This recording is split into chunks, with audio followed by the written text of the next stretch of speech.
Hello friends, मैं Rupesh Khetan GK GS class में आप सबका स्वागत करते हैं। पिछले वीडियो में हमने कुतुबुद्दीन ऐबक के बारे में और आराम शाह के बारे में देख लिया था। पहले उस वीडियो को आप लोग देख लेंगे, इसके बाद इल्तुतमिश का वीडियो देखेंगे। आज हम इल्तुतमिश पढ़ाने वाले हैं।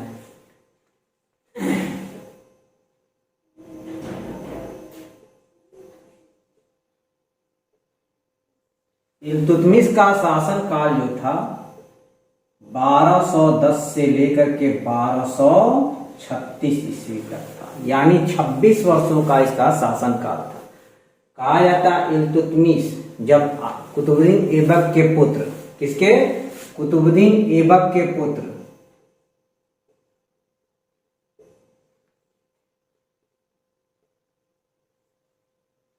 का जो पुत्र था आराम शाह, इसकी हत्या करके यह क्या हुआ? दिल्ली का सुल्तान बना। सुल्तान बनने से पहले इल्तुतमिश बदायूं का गवर्नर था। कहा जाता है इल्तुतमिश को कुतुबुद्दीन ऐबक के द्वारा खरीदा गया था। किसके द्वारा खरीदा गया? कुतुबुद्दीन ऐबक के द्वारा खरीदा गया था।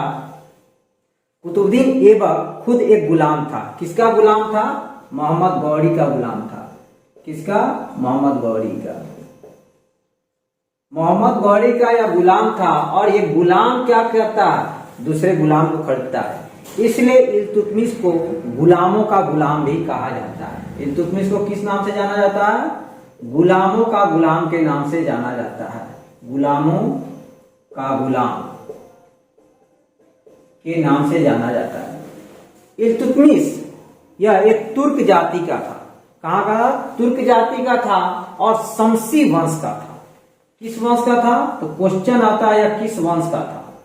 यह एक शमसी वंश का था।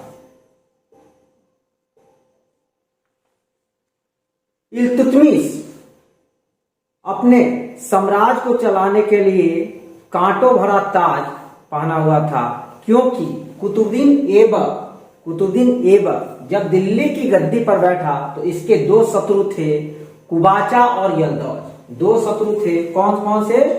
यल्दौज और कुबाचा। यल्दौज एवं कुबाचा। कहा जाता है कि यल्दौज और कुबाचा कुतुबुद्दीन ऐबक की मृत्यु के बाद दिल्ली सल्तनत की गद्दी पर बैठना चाहते थे, यानी दिल्ली सल्तनत का सुल्तान बनना चाहते थे। ये सबसे ज्यादा अब क्या हुए? प्रतिद्वंदी बन गए। किसके? इल्तुतमिश के। इल्तुतमिश के सामने सबसे बड़ा प्रतिद्वंदी कौन थे? यल्दौज एवं कुबाचा थे। इल्तुतमिश ने सर्वप्रथम, कहा जाता है यह पहला ऐसा सुल्तान था जो वास्तविक सुल्तान कहा जाता है, क्योंकि इससे पहले जो है कोई दिल्ली की गद्दी पर नहीं बैठा था। सब क्या है? लाहौर की गद्दी पर बैठे थे। तो दिल्ली की गद्दी पर बैठने वाला सबसे पहला शासक कौन था? इल्तुतमिश। इसलिए दिल्ली सल्तनत का वास्तविक संस्थापक किसे कहा जाता है? इल्तुतमिश को कहा जाता है। ये क्वेश्चन काफी ज्यादा इंपॉर्टेंट बनता है। दिल्ली सल्तनत का वास्तविक संस्थापक, दिल्ली सल्तनत का वास्तविक संस्थापक किसे कहा जाता है? इल्तुतमिश को कहा जाता है। इल्तुतमिश वास्तविक संस्थापक है। जब दिल्ली की गद्दी पर बैठ गया तो कहा जाता है इसके सामने कांटों भरा साम्राज्य था। तो इसने क्या किया कि अपने शासन को 3 भागों में कार्य किया। कितने भागों में काम किया? 3 भागों में काम किया। कहा जाता 1210 से लेकर 1236 ईस्वी के शासन काल को 3 भागों में हम लोग बांट सकते हैं। 1210 से लेकर 1220 ईस्वी तक इल्तुतमिश ने सर्वप्रथम क्या किया? अपने प्रतिद्वंदी का दमन किया। यल्दौज और कुबाचा का क्या किया? दमन किया। इल्तुतमिश ने क्या किया? यल्दौज एवं कुबाचा का दमन किया। कहा जाता है इसके बाद ही इसके सामने काफी ज्यादा कठिनाइयां पड़ी थी। तो 1220 से लेकर 1228 ईस्वी तक यह जो है मंगोलों के आक्रमण को एवं अन्य आक्रमण को दबाया था। मंगोल आक्रमण एवं अन्य आक्रमण का दमन किया। तो कहा जाता है इतने दिनों में इसने काफी ज्यादा युद्ध भी किए थे। इल्तुतमिश के द्वारा किए गए युद्ध भी हम पढ़ाएंगे। 1228 से लेकर 1236 तक अपने साम्राज्य का विस्तार किया इसने। क्या किया? दिल्ली सल्तनत का विस्तार, यानी अपने साम्राज्य का विस्तार किया।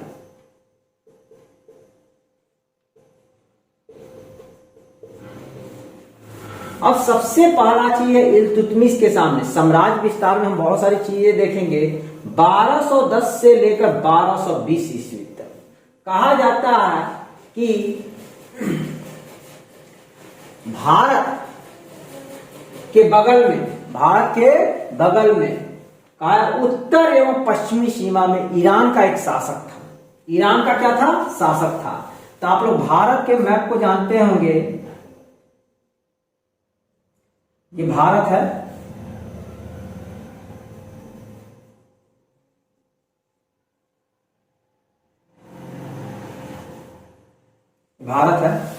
भारत के उत्तर एवं पश्चिम में ईरान का एक शासक था।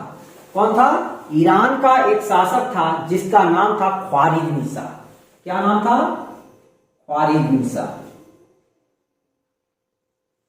और कहा जाता है यलदौज, यह जो था यलदौज गजनी का शासक बना हुआ था। अफगानिस्तान में एक जगह है गजनी, और इसके नीचे क्या है? लाहौर है, और इधर क्या है? मुल्तान है, सिंध है। मुल्तान और सिंध है। कहा जाता है कि ईरान के शासक ख्वारिज़मी शाह ने गजनी के शासक यलदौज पर आक्रमण कर दिया। और कहा जाता है यलदौज काफी ज्यादा ताकतवर था।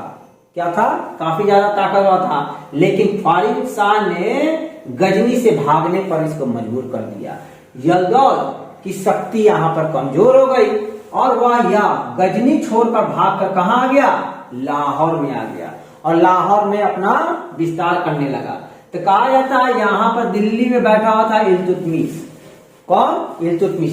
इल्तुतमिश ने देखा कि यलदौज की शक्ति जो है कमजोर हो चुकी है, इसको पहले हटाया जाए रास्ते से।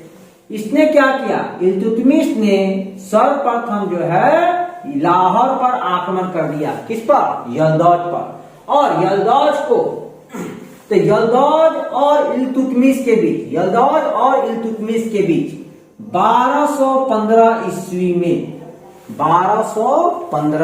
में तराइन का तृतीय युद्ध हुआ। इस युद्ध में जो है इल्तुतमिश विजय हुआ और यलदौज पराजित हुआ, क्योंकि इसकी शक्ति क्या थी? कमजोर हो चुकी थी। क्या कारण था?